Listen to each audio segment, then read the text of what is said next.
Você é grato a Deus? Você é grato ao Senhor?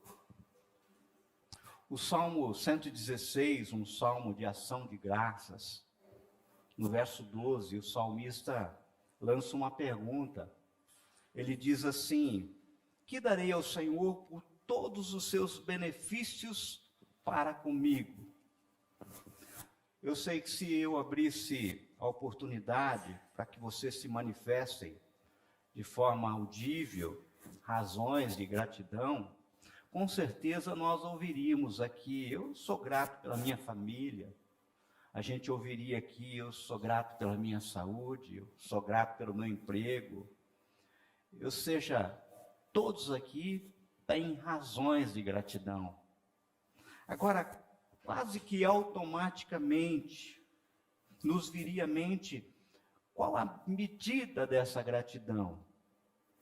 Nós criamos dentro de nós um conceito de mensuração das bênçãos alcançadas, para que possamos ser gratos e estabelecer, muitas vezes, a medida da nossa gratidão. E, infelizmente, quase sempre, nós conjugamos tudo que Deus fez com os nossos méritos. Amados, vocês já sabem, já falei aqui, que nós não somos condenados pelos pecados que cometemos, mas sim pelo perdão que rejeitamos. De modo que todos que forem alcançados no inferno é porque merecem estar lá. Mas todos que forem levados ao céu, definitivamente não merecem estar lá. Sabe?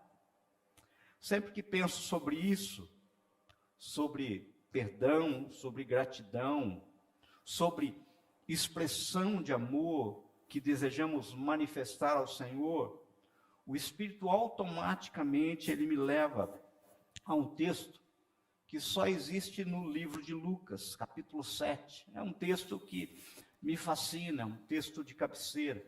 Nós vamos ler a partir do verso 36, diz assim a palavra do Senhor. Convidado por um dos fariseus para jantar, Jesus foi à casa dele e reclinou-se à mesa.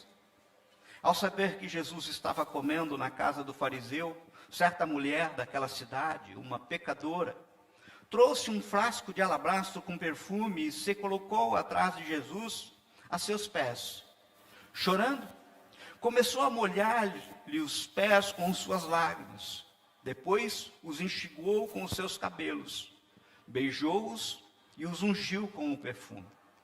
Ao ver isso, o fariseu que o havia convidado disse a si mesmo: se esse homem fosse profeta, saberia quem nele está tocando e que tipo de mulher ela é, uma pecadora. Respondeu-lhe Jesus: Simão, tenho algo a lhe dizer. Dize-me, mestre, disse ele. 2 homens devia certo credor, um lhe devia 500 denários e o outro 50. Nenhum dos dois tinha com que lhe pagar, por isso perdoou a dívida a ambos. Qual deles o amará mais? Simão respondeu: suponho que aquele a quem foi perdoada a dívida maior. Você julgou bem, disse Jesus. Em seguida virou-se para a mulher e disse a Simão: vê essa mulher? Entrei em sua casa, mas você não me deu água para lavar os pés. Ela, porém, molhou os meus pés com as suas lágrimas e os enxugou com os seus cabelos. Você não me saudou com um beijo, mas essa mulher, desde que entrei aqui, não parou de beijar os meus pés. Você não ungiu a minha cabeça com óleo, mas ela derramou perfume nos meus pés. Portanto, eu lhe digo, os muitos pecados dela lhe foram perdoados pelo que ela amou muito. Mas aquele a quem pouco foi perdoado, pouco ama. Então, Jesus disse a ela: seus pecados estão perdoados. Os outros convidados começaram a perguntar: quem é este que até perdoa pecados? Jesus disse à mulher: sua fé a salvou. Vá em paz. Só até aqui. Vamos orar? Senhor, fala ao nosso coração nessa noite, Pai. que não saia dos meus lábios palavras de persuasão, mas palavras de poder vinda do teu trono. Queremos proclamar liberdade plena, genuína do teu Santo Espírito entre nós, Senhor. Pai, eu mesmo não suportaria sair daqui do jeito que cheguei. Eu quero ser transformado pela tua presença, Pai. Faz isso, Senhor, para louvor da tua glória, porque a tua igreja ora, Pai, em nome de Jesus. Queridos, o texto vemos que Simão, um fariseu, convida Jesus para jantar em sua casa. Naquele tempo, quando se chamava alguém para jantar, não era uma simples refeição para bater um papo, mas sim um jantar considerado, digamos assim, para ficar assim meio claro, como se fosse um jantar de gala. Geralmente as pessoas ficavam à mesa em locais de destaque da casa, como varandas, como pátios, aonde havia fácil acesso e visão das pessoas que passavam por perto da casa, pois o jantar era, assim, entre aspas, aberto ao público. As pessoas poderiam olhar, para que todos pudessem ver aquilo que estava acontecendo. No caso, era comum serem realizados alguns atos, digamos, quase que litúrgicos, como sinônimo de uma boa hospitalidade.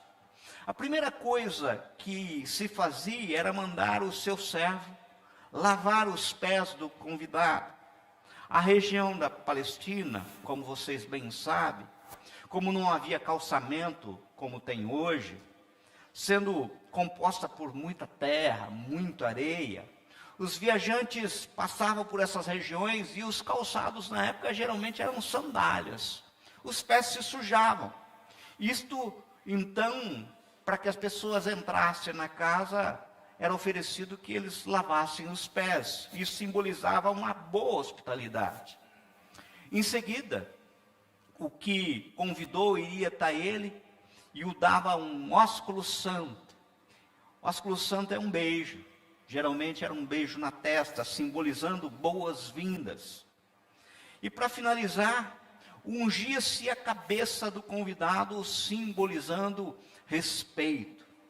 Agora, percebam, o texto nos dá a entender que como a notícia do jantar havia se espalhado, uma mulher pecadora, diz o texto, tem algumas versões que falam até prostituta, de má fama, dirige-se à casa de Simão com um vaso de precioso alabastro. Era um unguento que tinha um valor estimado, mais ou menos, de cerca de 300 denários. Eu tirei isso de Marcos, capítulo 14, verso 5. É equivalente ao salário de um diarista de um ano todo de trabalho. O desenrolar do texto fala da misericórdia de Deus para com essa pecadora. Jesus aceita o gesto de amor da mulher sem medo da reação daqueles que estavam presentes à mesa, à casa ou do lado de fora olhando.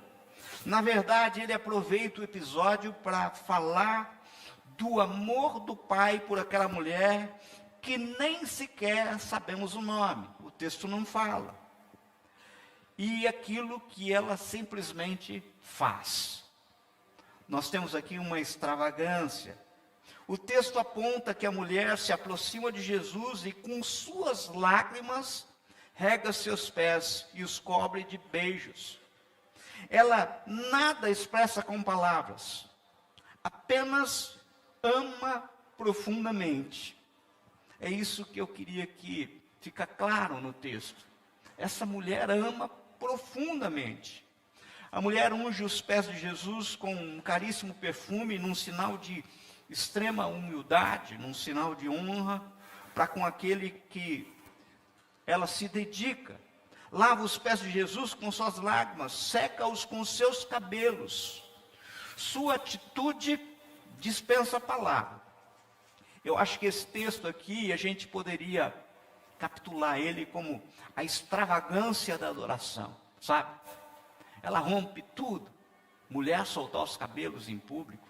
ela rompe tudo. Ao simples pensamento de Simão, porque Simão não diz nada, Jesus responde com o exemplo do credor que tinha 2 devedores e perdoa, pois não conseguia pagá-los. A pergunta é: qual dos devedores amará mais? Com a pergunta acima, Jesus compara uma porção de dinheiro com uma porção de amor e revela o amor do Pai para com os seus. No caso, a mulher é a pecadora diante de Deus, mas ela é alcançada pela graça do Senhor, sabe? Perdoado-lhe são os seus muitos pecados, porque ela muito amou. Esse é o resumo do contexto do texto. Ao olharmos para a história proposta por Jesus em defesa da expressão de amor da mulher que sequer sabemos o nome, é comum construirmos em nossa mente exatamente um certo tipo, um certo conceito de graduação, de intensidade e quantidade até de pecados. Vai amar muito mais a Deus quem muito pecou do que aquele que, nessa pretensa escala, pecou pouco. A gente pensa assim, olha, é como se o perdão do pecadão tivesse sido mais difícil para Deus, pois é mais difícil perdoar pecadão grande, e isso gera uma maior gratidão e, consequente, maior amor. Já o perdão daquilo que a gente entende como pecadinho, como entendemos que foi mais fácil para Deus, afinal foi só um pecadinho, consequentemente não deve gerar uma gratidão tão grande assim, afinal foi pequeno, meu pecado foi tão insignificante. Talvez seja por isso que agradecemos aquilo que entendemos ter nos causado uma grande dívida de gratidão. Dívida de gratidão. Guarde isso na tua mente, sabe? Chegando a expressar essa gratidão por verbalização e atitude, como fizemos há pouco, nesse momento de louvor. A expressão maior de louvor é gratidão, sabe?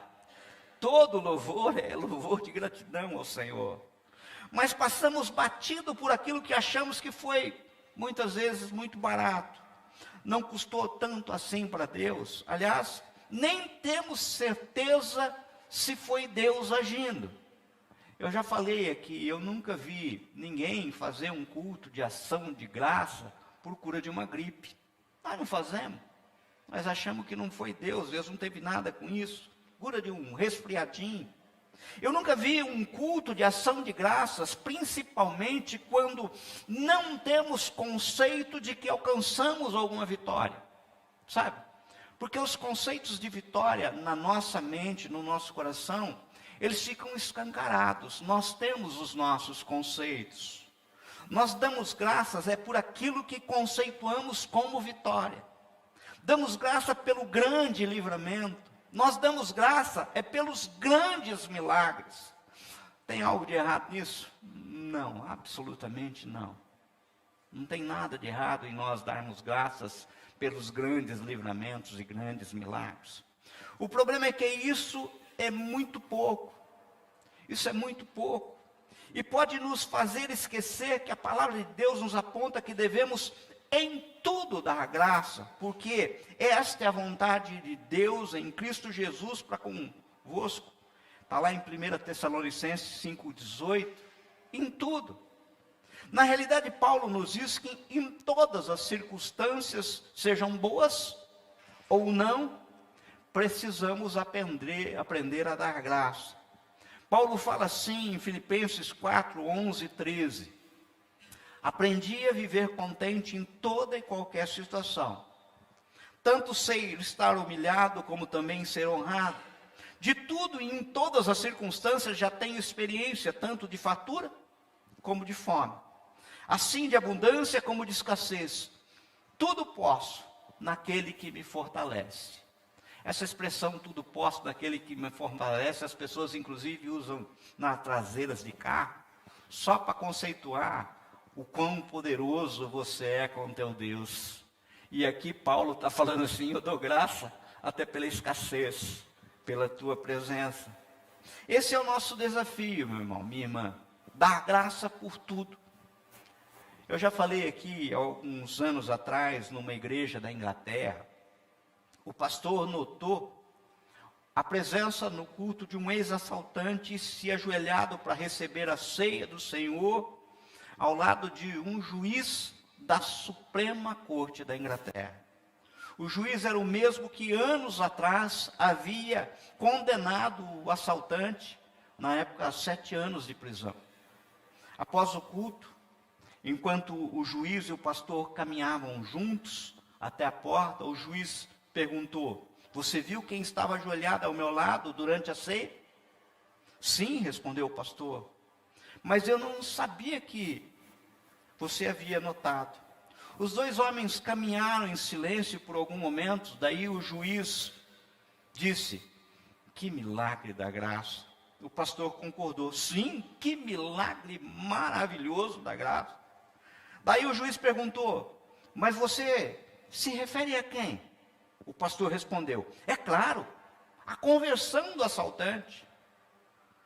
Naquela hora o juiz falou: mas eu não estava pensando nele, eu estava pensando em mim. Como assim? Indagou o pastor. O juiz respondeu: o assaltante sabia o quanto ele precisava de Cristo para salvá-lo dos seus pecados.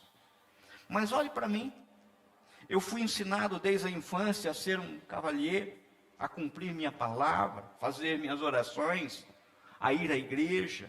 Eu passei por Oxford, recebi meu diploma, fui advogado e eventualmente tornei-me juiz.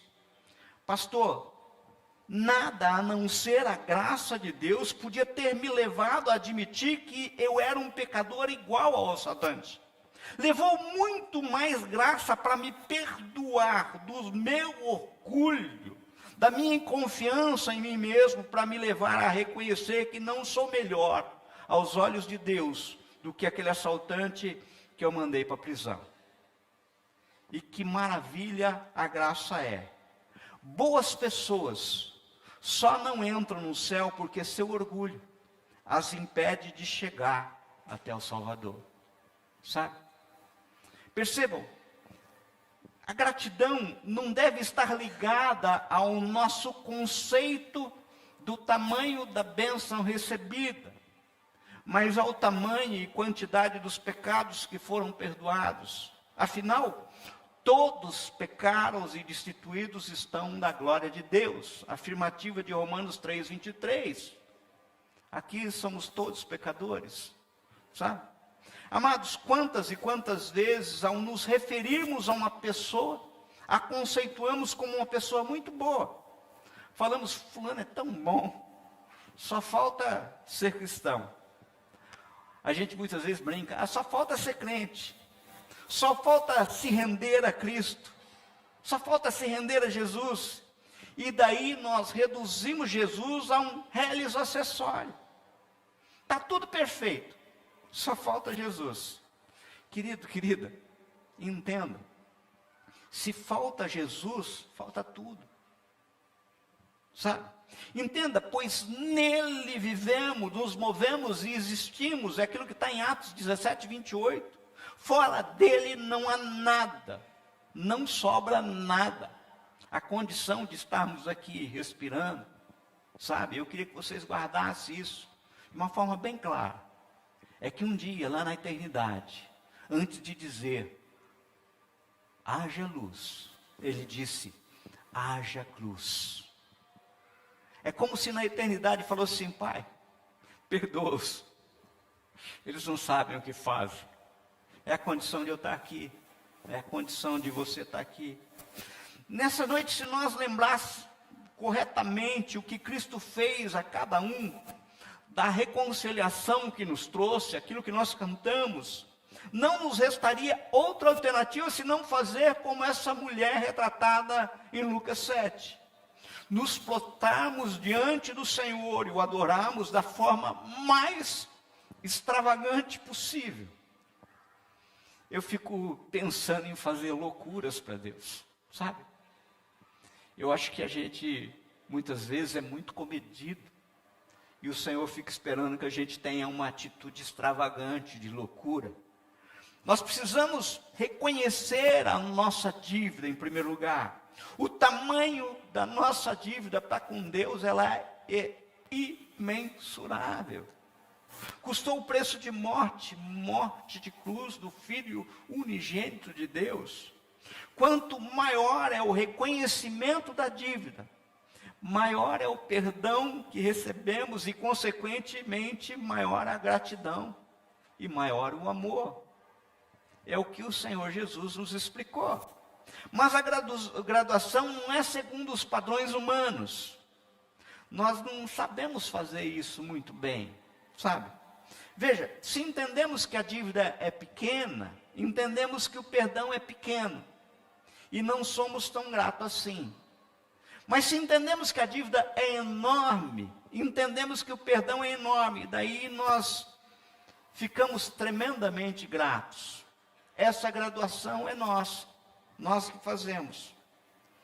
Queridos, preste atenção. Ou você reconhece que a dívida que você tem, ela é impagável e aceita o perdão sendo grato para todo sempre, ou não tem alternativa. Você vai para o inferno, não tem outro jeito, sabe? Só tem Jesus quem é grato ao Senhor Jesus e reconhece aquilo que Ele fez na cruz. Agora eu chego a um ponto muito importante, presta atenção. Eu não sei se já aconteceu com você, de você se sentir em dívida com alguém. Muitas vezes você está assim, tomando um café numa lanchonete, ou preste a passar por uma cabine de pedágio, tá? Um pátio de pedágio. E na hora que você dirige-se ao caixa, ou você dirige-se à cabine, você ouve do atendente, do caixa, ou da moça do cabine, e falou assim, não, o carro que passou aqui pagou para você. Não, o senhor que estava na mesa do lado, pagou para você. Imediatamente brota em você um sentimento de gratidão, um sentimento até de tentar retribuir, de passar isso para frente. E eu estou falando o quê? De um cafezinho, estou falando de um pedágio, coisa de 10, 20, 30 reais, sabe? Agora, imagina se você estivesse numa concessionária, fechando um negócio, talvez o seu primeiro carro, 0 quilômetro.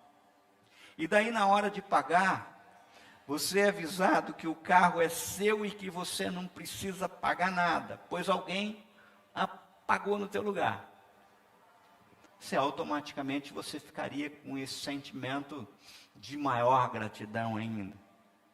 Mas vamos seguir o raciocínio, eu já compartilhei aqui na igreja antes. Eu li uma reportagem certa vez que a Anvisa publicou o registro do medicamento Zolgensma, usado para tratar de crianças com atrofia muscular espinhal, a AME. O tratamento aplicável com dose única é o mais caro do mundo, custando 2,12 milhões de dólares, o equivalente a cerca de mais de quase 12 milhões de reais. Agora, imagina você, mãe, você numa situação de um filho, uma filha, precisando desse tratamento, sabe? E recebe a notícia de que alguém pagou por isso. Veja, todas essas circunstâncias geram em você um sentimento de gratidão. E que com certeza é maior quanto maior a atribuição de valor que nós damos.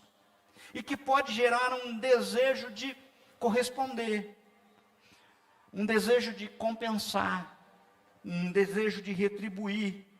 Algo que apontei que muitos chamam como dívida de gratidão. Agora Paulo aponta lá em Colossenses 2,14, que a nossa dívida foi cancelada, resgatada e encravada na cruz. Ou seja, o que Paulo está dizendo é que tínhamos uma dívida que Jesus pagou a dívida no nosso lugar.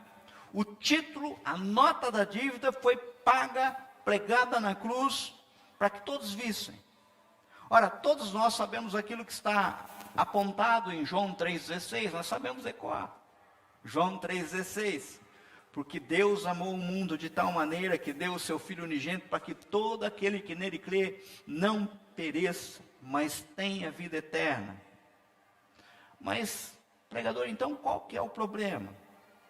O problema é que por vezes insistimos em querer pagar dívida de gratidão, e como se gratidão pudesse ter preço, sabe? Acreditamos que podemos ficar quites por nossos próprios empenho, e daí muitas vezes nós fazemos o seguinte: tentam pagar a dívida, que é enorme, e como o valor é impagável, o preço da vida de Jesus, né? Quanto é que vale? Quanto vale a vida de Cristo? Quanto valeu? Para conseguir aplacar a consciência, eles simplesmente barateiam a dívida e transformam ela em retribuição. A retribuição, daí o que é?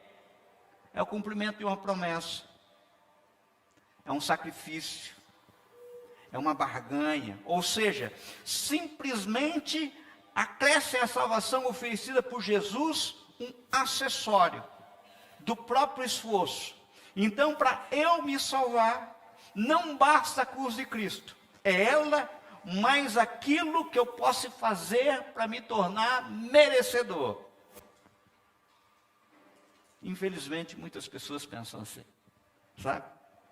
Por outro lado, quando essas pessoas percebem que isso não adianta, então, como eles se sentem devedores, simplesmente fogem daqueles que entendem credor, fogem de Jesus, se escondem de Deus, achando que a todo momento esse credor vai cobrar a dívida.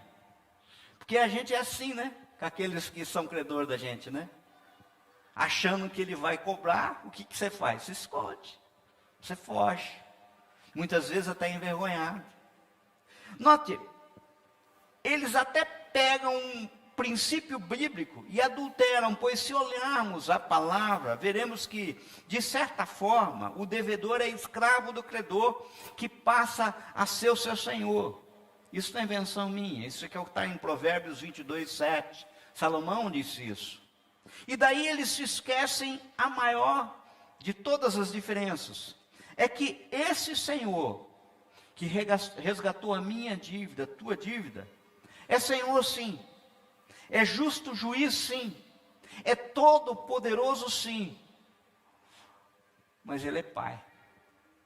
E não pagou a dívida para se subrogar do crédito e escravizar, mas para libertar e atribuir a condição de filho.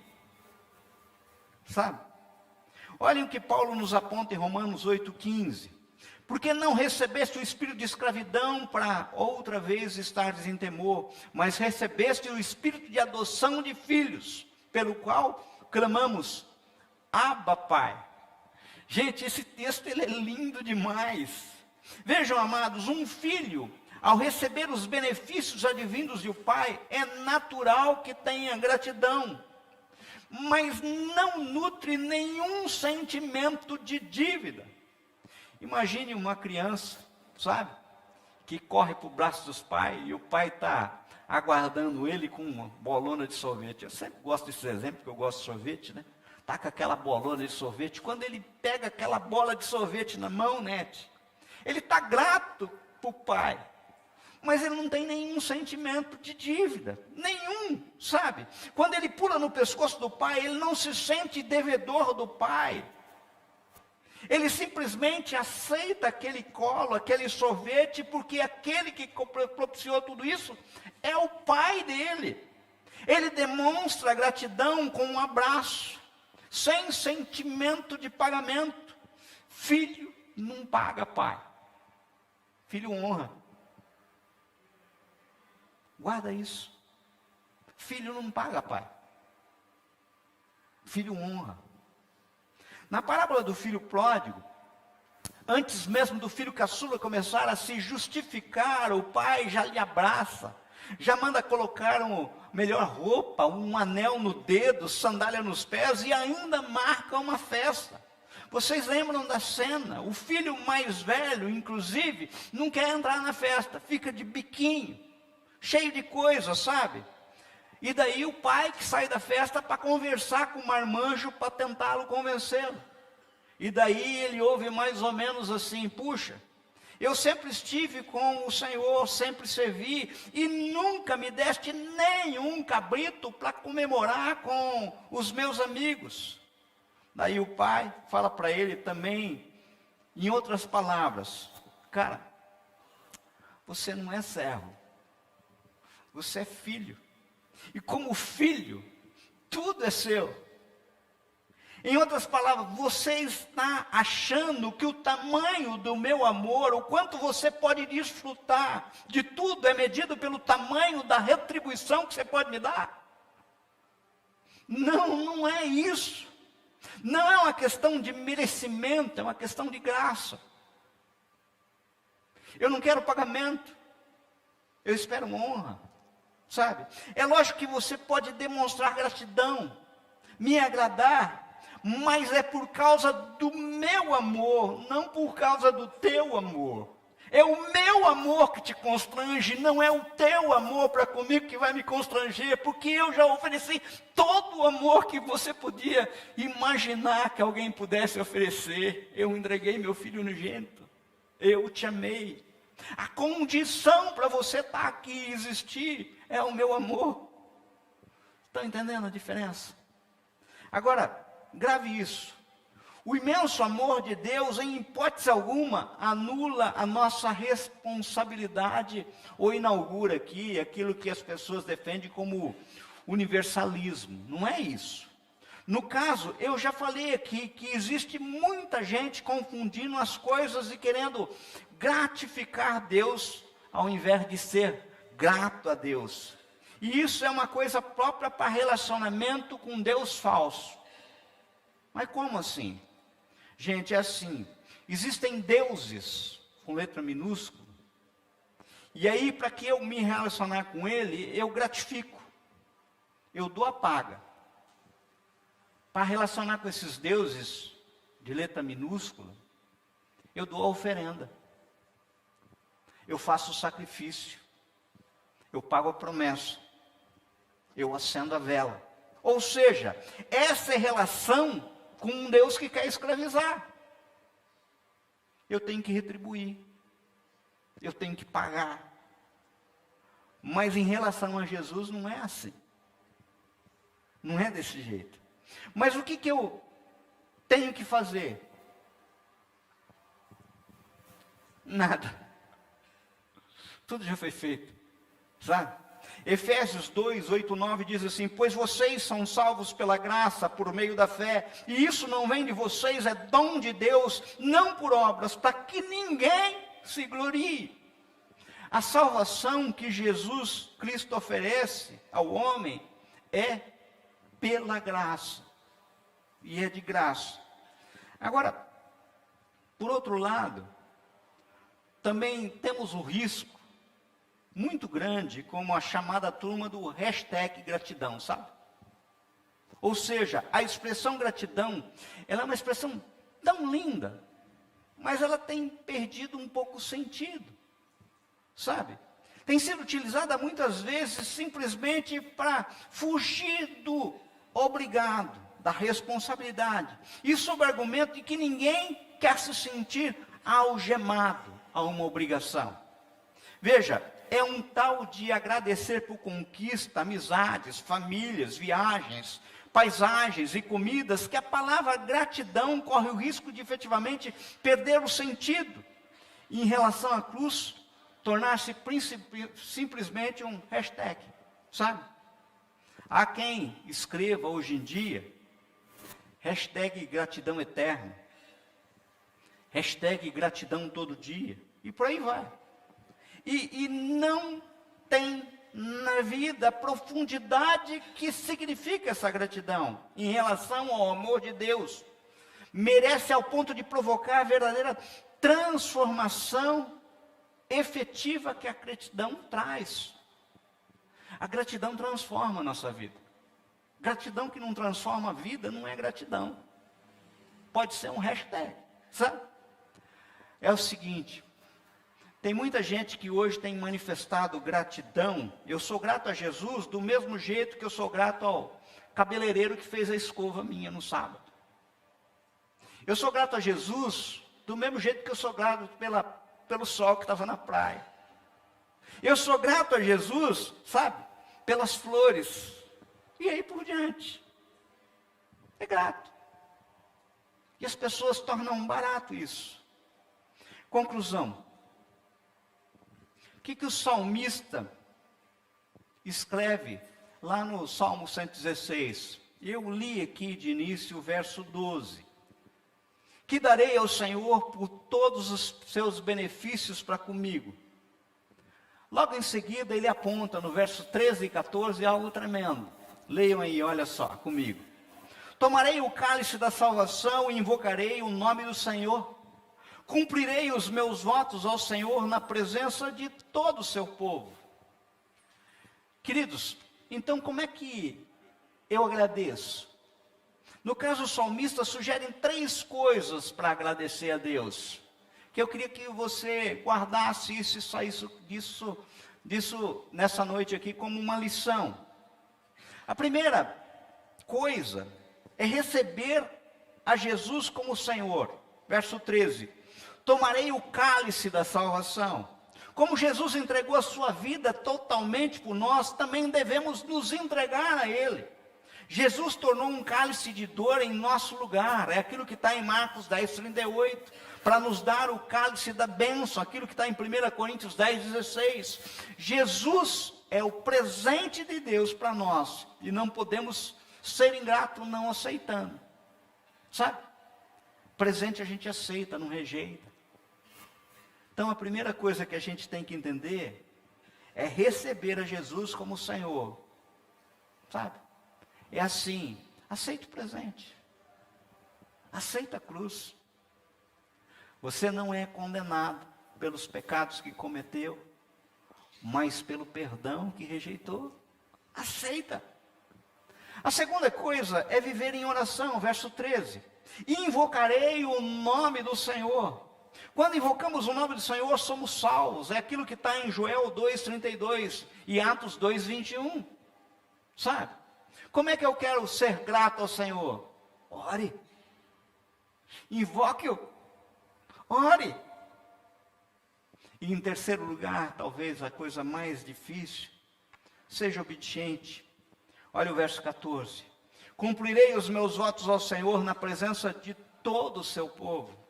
Devemos obedecer à vontade de Deus, que é sempre boa, agradável e perfeita. Romanos 12:2. Quem ama Jesus, guarda as suas palavras. Sabe? Quem diz que ama Jesus e não anda de acordo com a palavra do Senhor, repensa o teu conceito de amor, meu querido, minha querida. Repensa, sabe? Quem ama o Senhor, guarda a palavra e dá testemunho de vida. Existem muitas formas de agradecer ao Senhor. Recebemos a sua presença, falando com Ele, e principalmente fazendo a sua vontade, aprendendo a ser grato, por toda e qualquer situação. Muitos aqui já sabem, e eu vou procurar ser bem breve. Em julho de 2000, eu recebi um telefonema no trabalho, e meu pai tinha passado mal, e ele foi socorrido. Ele tinha tido um AVC, né? Demoraram para restabelecer a respiração dele, e aquilo causou um problema no cérebro, ele entrou em coma absoluto. UTI. Naquela UTI, todos os sinais eram o seguinte, ó, não tem jeito. A gente passa 1 dia, 2 dias, 3 dias, 4 dias, e nada. Chega uma hora que a gente até desiste de pedir informações para um intensivista, porque o que você espera é milagre. E eu quantas e quantas vezes orava ao Senhor, como eu orei por muitas pessoas dentro da UTI, Senhor, salva o meu pai, cura ele, sabe? Cura ele. A gente via o movimento e os médicos falavam assim, esse movimento é involuntário. Ele mexeu o dedão do pé, mas é involuntário. Não tem jeito. Não tem jeito. E eu pedi para Deus curar ele. 21 dias de UTI. Ninguém mais entrava na UTI, só eu. Minha mãe não tinha mais coragem de entrar. No 21º dia, eu orei para meu pai lá. Eu orei. Falei, Senhor, ergue meu pai. Ergue meu pai. Salva ele. Meu pai abriu os olhos. No 21º dia. Me conheceu e uma lágrima rolou dos olhos dele. No dia seguinte ele estava no quarto. Sem nenhuma tubulação. Ele tinha uma dificuldade muito grande porque ele perdeu os movimentos. De forma que ele se comunicava com a gente com o olhar. E a gente combinava com ele, um sim era uma piscada. Um não era 2 piscadas. Tem algumas coisas que parecem ser tonto, sabe? Uma mexida no dedão do pé, coisa mais sem importância do mundo, né? Mas quando é um ente querido que está numa UTI e dá um sinal desse, a gente vibra. A gente vibra. Sabe? E daí a gente começou um trabalho de revezamento para ficar com o pai no hospital. E lá eu ficava com ele, muitas vezes na noite, porque durante o dia trabalhava, e durante o dia minha mãe ou a minha esposa ficava lá. E lá foi um tempo muito oportuno para o Senhor propiciar comigo e com meu pai uma reconciliação gostosa, sabe? De eu falar para ele do meu amor por ele, da honra que eu tinha, sabe, por ele, sabe? E ali a minha esposa cantava hinos de louvor para ele. E perguntava para ele, pai, você quer que canta mais? E ele piscava, dizendo que sim, e ela cantava mais. E ali eu lia a palavra com ele, e perguntava, pai, quer que leia mais? E ele piscava, dizendo que sim. E a gente lia, sabe? Ali foi um momento maravilhoso, de muita dor. Eu lembro que 8 dias depois, no quarto, eu tinha passado a noite. Meu pai não tinha passado muito legal. Ele tinha sido aspirado durante a noite toda, sabe? E a minha mulher veio me render de manhã. E eu fui trabalhar. E eu falei para a Ana, o pai não está legal hoje, sabe? Mas a Ana, vai com Deus. E a Ana colocava ele no colo, cabeça no colo. Eu fui trabalhar, daqui a pouco eu recebi um telefonema. Volta para o hospital. Eu não sabia o que estava acontecendo, mas já suspeitava. Meu pai estava tendo uma parada respiratória novamente. Naquele momento, aquela mulher, minha esposa, estava com meu pai no colo. E passava um pastor. E ela chamou o pastor. Pastor, corre aqui.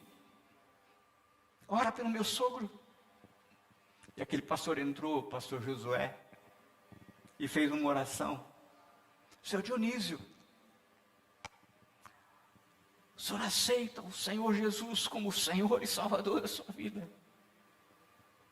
Meu pai piscou, dizendo que sim. E expirou no colo da minha esposa, sabe?